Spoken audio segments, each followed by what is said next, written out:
Olá, meus amigos, um dia de muita paz para todos nós. Hoje é exatamente 15 de janeiro de 2024 e estamos retornando do nosso recesso, né?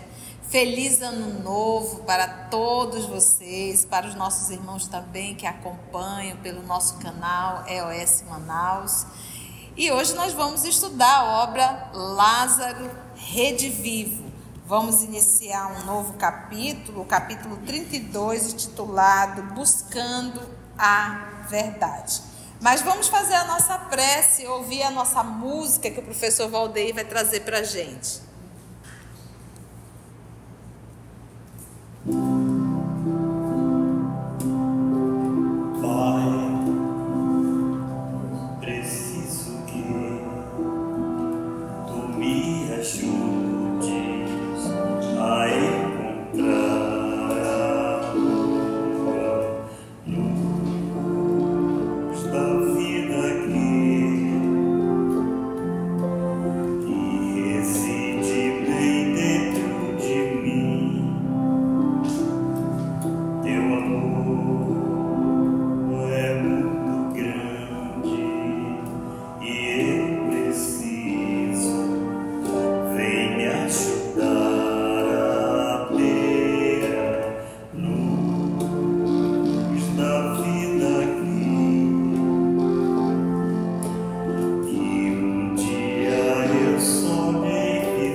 E assim, divino amigo, nós te agradecemos por mais uma oportunidade que o Senhor nos dá de estudo e reflexão. Nós te rogamos, amor amado, que os amigos espirituais, os teus mensageiros, possam nos ajudar numa melhor compreensão e nos inspirando para que possamos entender o texto do nosso querido Humberto de Campos. E te pedimos a permissão para iniciarmos mais um ano, mais um estudo. Graça te damos. Obrigada, professor. Linda canção. Vamos então dar continuidade, né? Então, finalizamos o capítulo 31. Que bom, né? Que finalizamos, finalzinho do ano, com franqueza de irmão. Hoje nós vamos entrar em buscando a verdade. O que a gente entende por verdade, né? Então a gente fala a minha verdade, né? Me conta a realidade do que está acontecendo. Então a gente tem um conceito muito curto quando se fala de verdade. E aqui o nosso Humberto de Campos ele vai ampliar bastante. Mas se nós pegarmos a etimologia da palavra verdade, ela é em latim, né? Veritas, que quer dizer verdade, sinceridade e realidade. Mas eu gostei do conceito, etimologia no grego. Verdade, a pronúncia em grego é aletheia. Aletheia, verdade. Que significa o não oculto. Olha só. O não escondido, o não dissimulado. Essa verdade no grego. O verdadeiro é o que se manifesta aos olhos do corpo e do espírito. O verdadeiro é o evidente ou plenamente visível para a razão. Adorei o conceito grego, né? Muito legal. Então vamos entrar no texto buscando a verdade.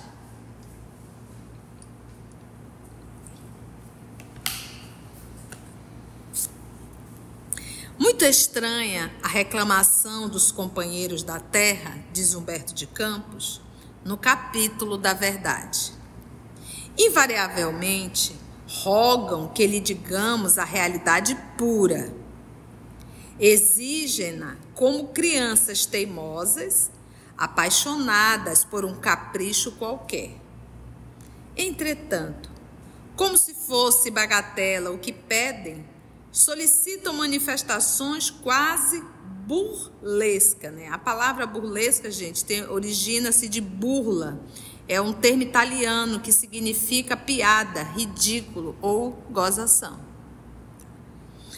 Solicitam manifestações quase burlescas, reduzindo-nos à categoria de simples profissionais da prestidigitação, ou seja, do ilusionismo, da mágica. Exigem como crianças teimosas. Para a gente que está estudando o livro Missionários da Luz, lá nós vamos nos deparar com um caso. Ele cometeu um suicídio, mas ficou parecendo um assassinato. O Raul. Então, quando foi descoberto no mundo espiritual que o seu Alexandre foi em busca e detectou que, na verdade, não foi um suicídio, não foi um homicídio, e sim um suicídio, mas que ele organizou, né? Eu estou aqui com a minha continuista, a dona Cecília, né, Cecília? Do livro Missionário da Luz. Mas ele tentou fazer com que aquilo parecesse um homicídio, mas na verdade foi um suicídio. Então a esposa dele, ao ser levada ao mundo espiritual, ele estava com a marca do tiro, do projétil, no seu coração, e aquilo estava marcado no seu corpo perispiritual. Ela teria condições de vê-lo daquele jeito? Ela teria condições de saber a verdadeira verdade? Então, o que é a verdade nesse momento?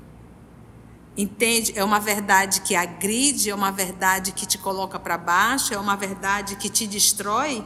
Então, isso não é a verdade divina.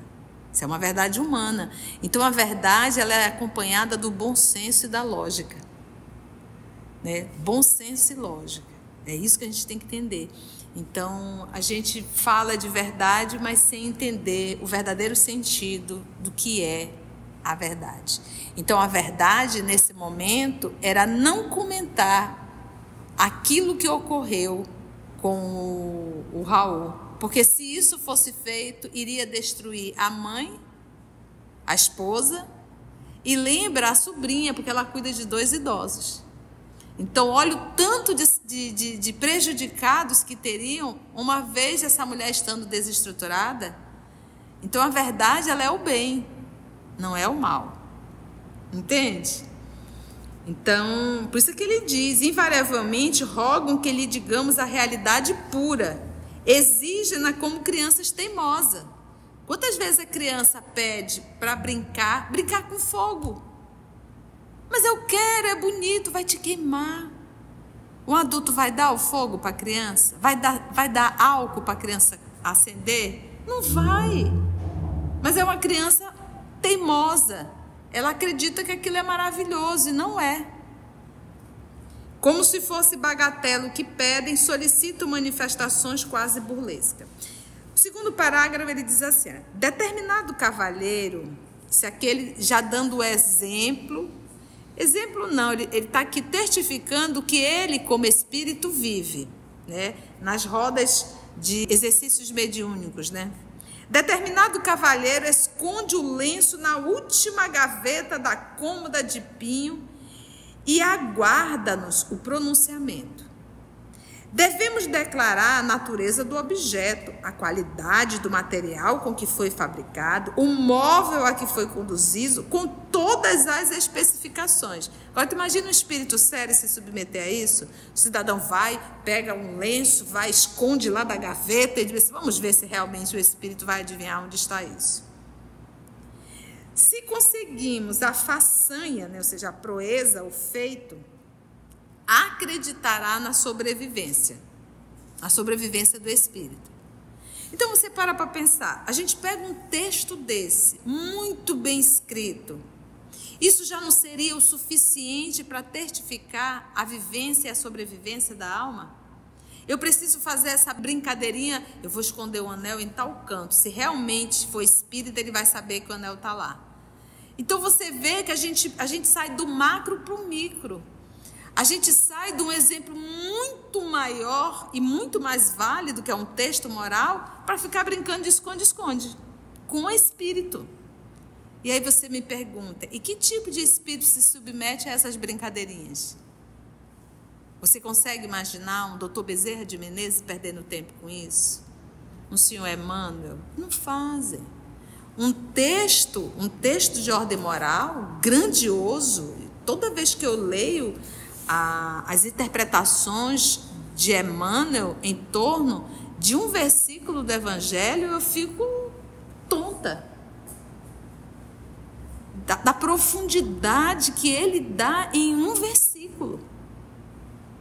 Isso não é o suficiente para testificar a existência, a sobrevivência e a comunicabilidade dos espíritos? Mas continua o senhor Humberto de Campos. Se conseguimos, então, essa façanha, essa proeza, esse feito, acreditará na sobrevivência, né, da sobrevivência da alma. Certa senhora, por exemplo, reclama demonstração diferente. Vamos ver o que essa senhora solicita. Ela perdeu uma joia de preço e estimação. Portas adentro do próprio lar. Ela perdeu lá dentro da casa. Lançou ligeiras olhadelas nos ângulos residenciais e assegura que procurou minuciosamente em todos os escaninhos da casa, ou seja, em todos os comportamentos pequenos da casa. Depois de suspeitar com leviandade, ou seja, foi leviana, solicita aos irmãos invisíveis, seja dito o nome da pessoa que lhe subtraiu a relíquia. E, quando o amigo espiritual se demora nos esclarecimentos, em obediência ao código de boas maneiras, justificando a sua abstenção em face do escabroso assunto, a consulente, que é ela que está consultando o espírito, interroga, intentando auxiliar. Então ela interroga ao espírito, quem foi que tirou a minha joia aqui de casa? E o espírito ali muito educado, né, evita responder. Aí ela diz, não foi o Antônio, filho da vizinha da frente? Às vezes, a entidade espiritual retarda-se nas explicações delicadas, mas a criatura insiste, inquirindo de novo.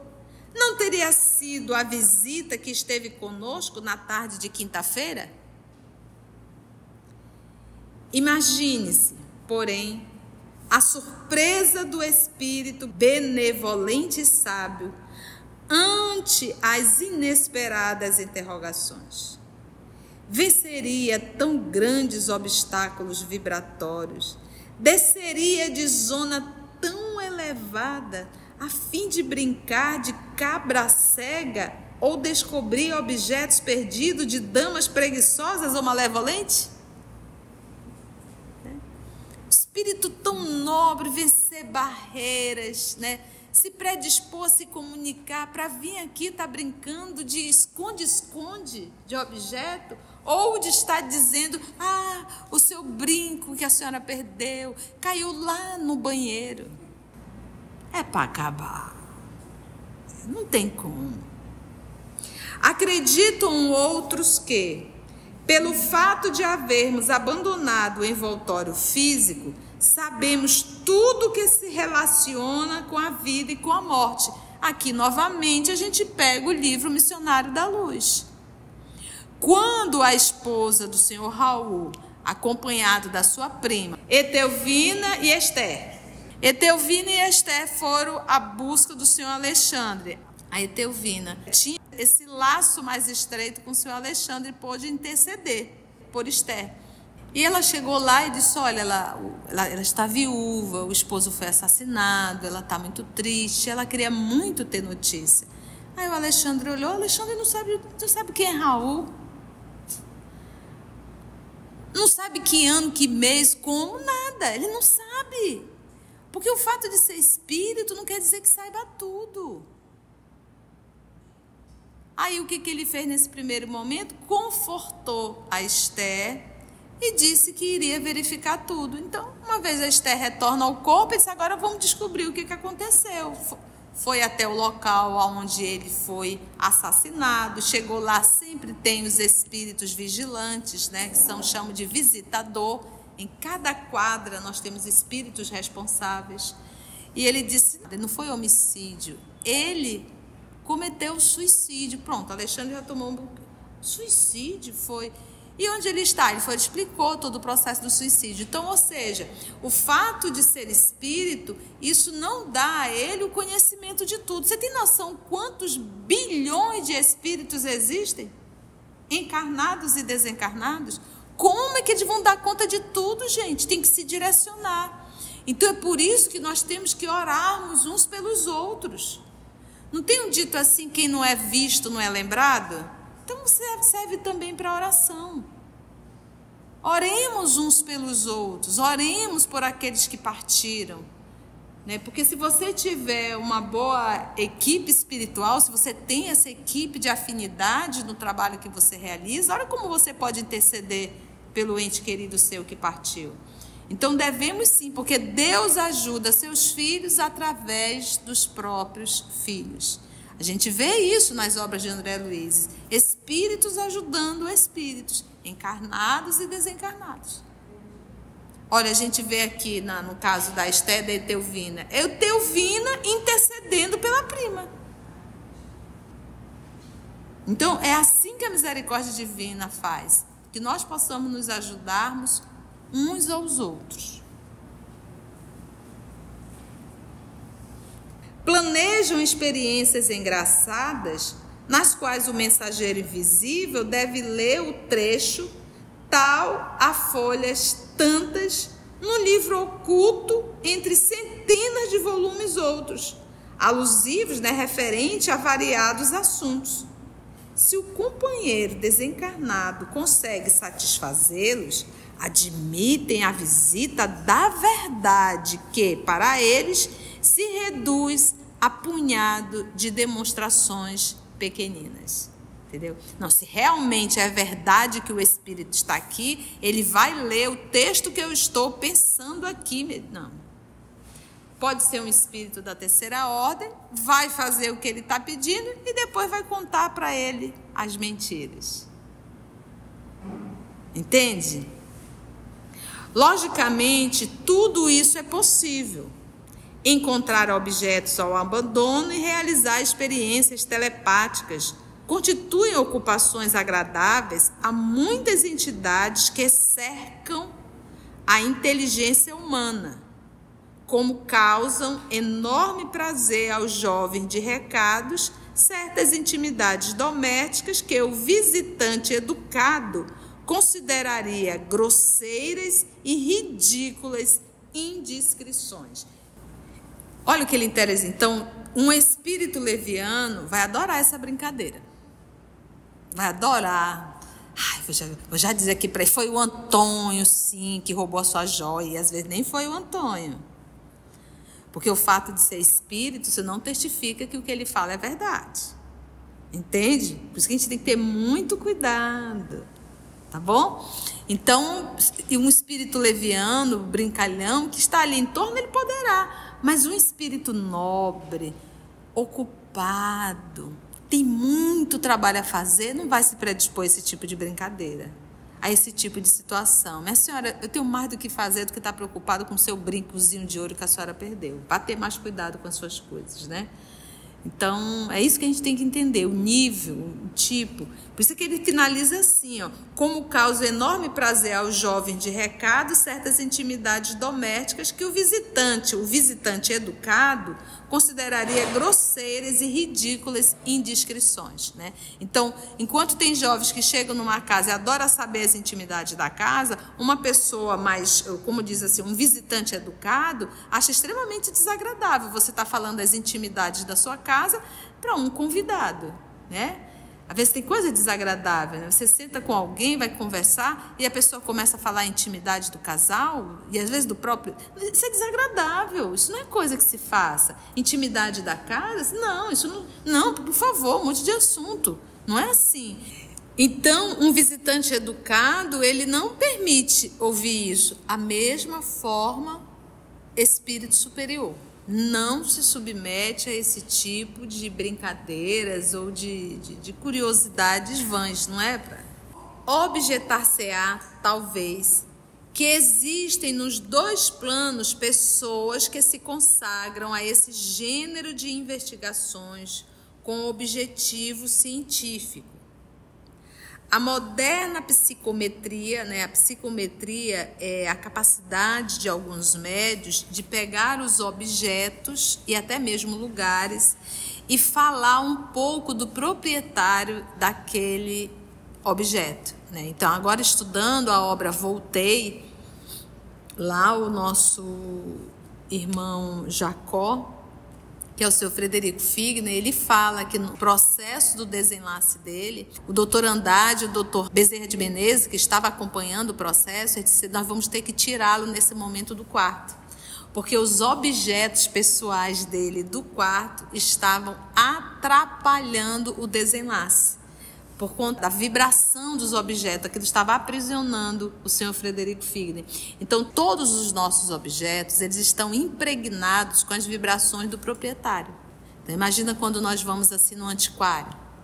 Eu, particularmente, não gosto daquelas coisas antigas, né? Não, porque ainda mais que eu sei, né? A gente aprende, eu digo, não, deixa lá, não tem problema nenhum, né? Mas tudo está impregnado com a vibração das pessoas. Então, daí a moderna psicometria, por exemplo, exige certas demonstrações que auxiliam os menos convictos. Mas, nesse setor, quase sempre, a realização é levada a efeito pelo próprio sensitivo, que se ausenta provisoriamente do corpo denso, revelando capacidades transcendentais da alma encarnada. Tanto é que a psicometria ele é um fenômeno anímico, que é um fenômeno da própria alma do médium. É ele que tem essa capacidade, tá? Os espíritos benfeitores não podem utilizar semelhantes expressões fenomênicas a pretexto de executarem o serviço edificante e eterno da verdade. Não pode utilizar semelhantes expressões fenomênicas. Então, não é através desses fenômenos, olha, o livro que o senhor quer, eu vou ler agora, estava na gaveta tal, não. Olha, o anel que a senhora perdeu, tá. Não é assim que ele vai falar de verdade, com esse tipo de apresentações. Explicava-me um companheiro que fora convidado a trabalho dessa natureza. A título de ser verdadeiro, não posso interferir na descoberta do anel de Madama, porque se eu conseguir encontrá-lo, amanhã incumbir-me-á de localizar-lhe a bolsa esquecida na sala da costureira. Na semana próxima, encarregar-me-á de procurar-lhe a empregada que fugiu com o padeiro. E no mês vindouro, irá com a mente inquieta, onde eu estiver, em ocupações inadiáveis e sagradas, para que eu lhe busque o esposo perdido na embriaguez, em noite de prazeres mais longos. Ou seja, a pessoa pede hoje, o Espírito atende. Daqui a pouco a semana vai pedir de novo, porque normalmente esse tipo de criaturas que evoca os espíritos para essas coisas pequenas, elas normalmente ficam viciadas nisso, ao ponto de não darem nenhum passo se não perguntar do espírito o que tem que fazer. E espíritos da terceira ordem, eles amam subjugar as pessoas. Amam subjugar, escravizar realmente. Então, tudo que a pessoa vai fazer, começa a perguntar, vai lá atrás do médico, pergunta do espírito se isso que eu vou fazer está certo. Pergunta lá do espírito se... Entendeste? E aqui ele tem essa consciência, porque nós devemos se procurar o espiritismo para o conteúdo moral. Essa é a função. O espiritismo não está aqui para atender capricho pessoal de A, B, C ou D. O propósito é de ordem moral. E se eu não descobrir a bolsa, não encontrar a criada e não restituir o marido ao lar, como fiz no caso do anel, cobrir-me-á talvez de acusações descabidas. Não hesitará em ofender a honorabilidade do médium que nos serviu caridosamente a ambos. E é provável que se converta, por isso, em detratora, ou seja, difamadora gratuita da própria doutrina que nos é tão venerável, como fonte de consolação e esperança do mundo. Não podemos baratear as nossas manifestações, sob pena de desrespeitar as funções de nosso próprio ministério. Então, se eu atendo hoje, da outra semana não atendo, da outra semana não atendo, ela vai ser aquela pessoa que vai começar a acusar a doutrina. Esse negócio não existe não, isso é mentira. Não existe esse negócio de espiritismo não. Esse médium é um farsante.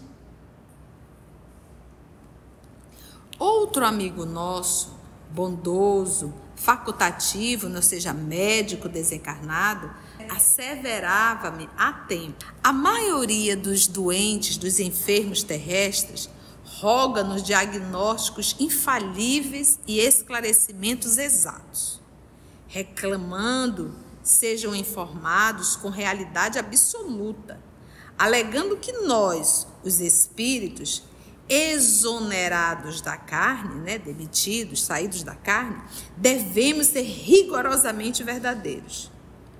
Como demonstrar, porém, a eles, autores de seus próprios desastres, que destruíram o fígado com as irritações inconsequentes, que envenenaram o estômago nos excessos da mesa, que arruinaram o sangue em aventuras condenáveis, que adquiriram infecções perigosas através da precipitação ou do relaxamento?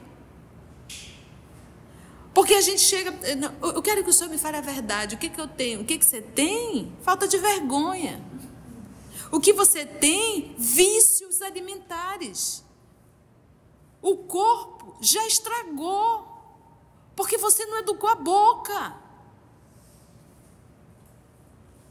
E chega uma hora que a conta chega. Está aqui, está aqui a conta. Acabou com o fígado. Cada crise, cada grito, cada berro de irritação, tu destrambelhou teu fígado, porque não é só alimentação, é também o nosso comportamento emocional. Tudo está interagindo. Então, a gente diz que a verdade é falar da doença? Não, a verdade é dizer por que você adoeceu. Acho engraçado um caso, pessoa diabética, e come doce, não é pouco, e criticando um parente que é alcoólatra. Qual é a diferença? Um tem o vício do álcool que mata, e o outro tem um vício do açúcar, que mata. Mas eu consigo identificar o vício do outro e não consigo identificar o meu vício, que eu tremo, vou lá e pego e enfio na boca, sabendo que aquilo vai me matar. O que é o vício? É algo que eu não tenho controle sobre. E a enfermidade, muitas vezes, é para justamente eu aprender a ser mais disciplinada.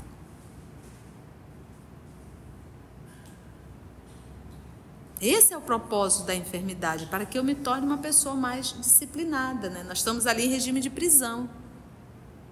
Então, ele diz assim: que envenenar o estômago nos excessos da mesa, e a gente come não é pouco, que arruinar o sangue em aventuras condenáveis. Quantas infecções a gente não pega? A gente não sabe que sexo transmite doença? Por que a gente sai com qualquer pessoa? Por que a gente não usa os meios que a gente deveria usar? Na verdade, a gente usa os meios contraceptivos, os meios para evitar uma contaminação, mas a gente sabe que não é 100%.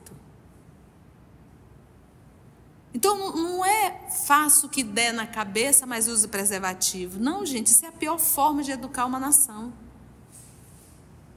O sexo, ele deve ser feito, sim, com respeito, e não como se eu fosse ali no canto comprar um x-salada.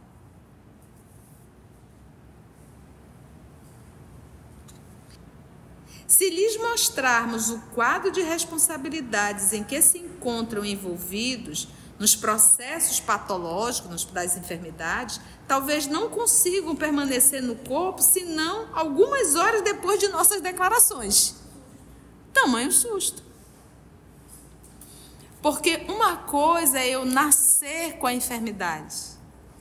Eu já estou em regime de prisão total. A outra coisa é eu ter ganho um uniforme perfeito e eu, ao longo da encarnação, destrambelhar todo o bichinho. Aí eu pergunto, eu tinha que passar por isso? Não. Eu busquei passar por isso. Todavia, lembrando o nosso trânsito na carne, somos obrigados não a mentir, mas a silenciar para o bem deles, aguardando o tempo. Então, ao invés deles pegarem a verdade, e como dizia Chico, é 1 litro de amor e 1 gota de verdade. Então, a pessoa que já está ali, arrasada, com o corpo bem machucadinho, aí ainda vem um espírito e diz assim: agora senta aí que eu vou te dizer. Sabe aquele pudim que tu comia, aquele vatapá, sabe aquela cervejinha, sabe aquelas noites que tu saía sem absolutamente nenhum compromisso, sabe aquela tua histeria, aqueles teus gritos, aqueles teu horror? Tá aí, minha filha, é isso daí. Você queria o quê?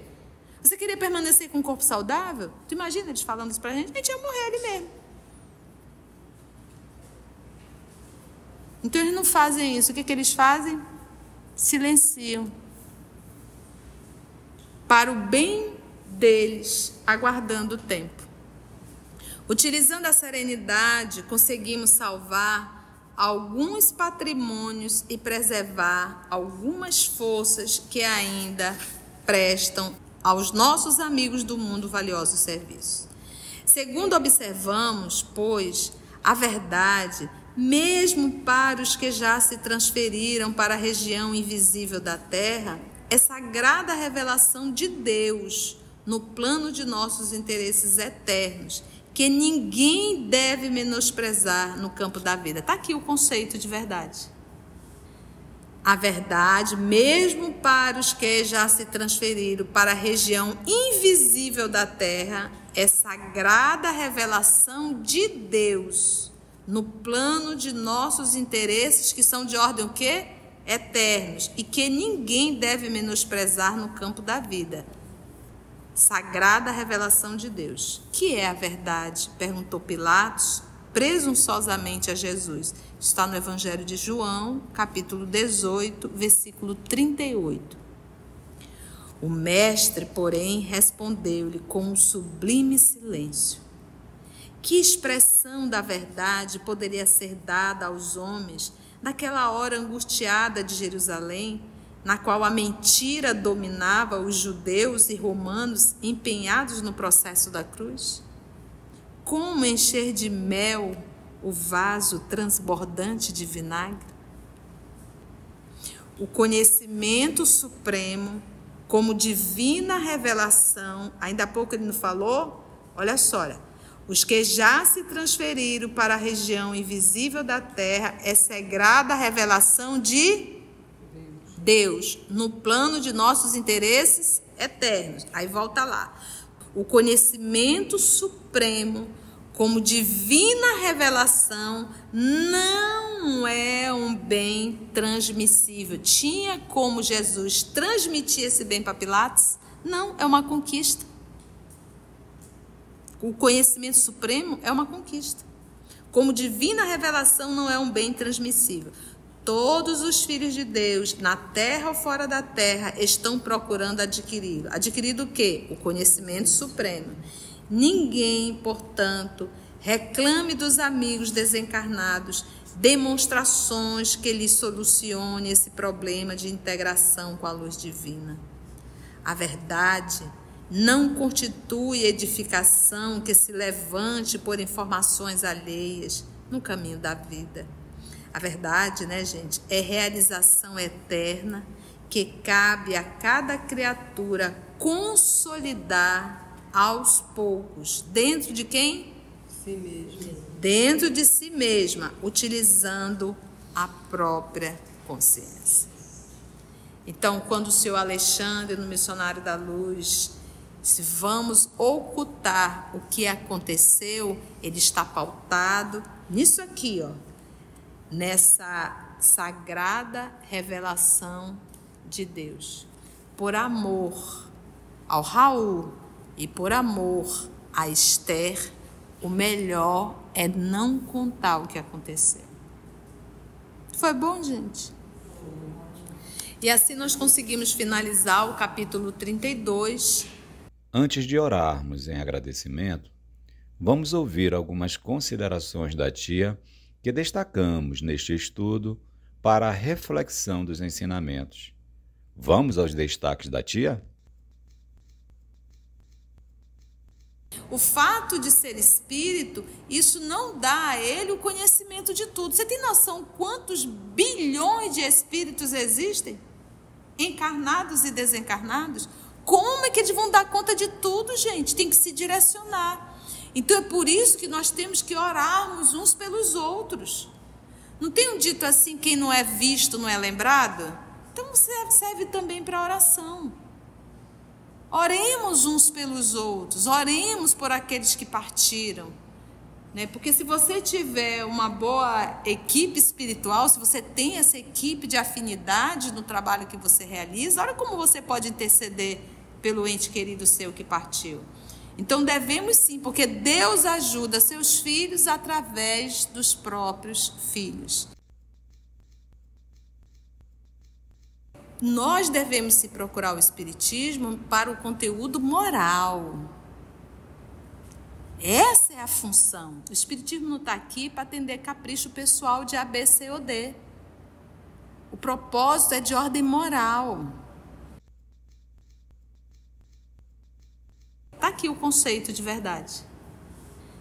A verdade, mesmo para os que já se transferiram para a região invisível da terra, é sagrada revelação de Deus, no plano de nossos interesses, que são de ordem o quê?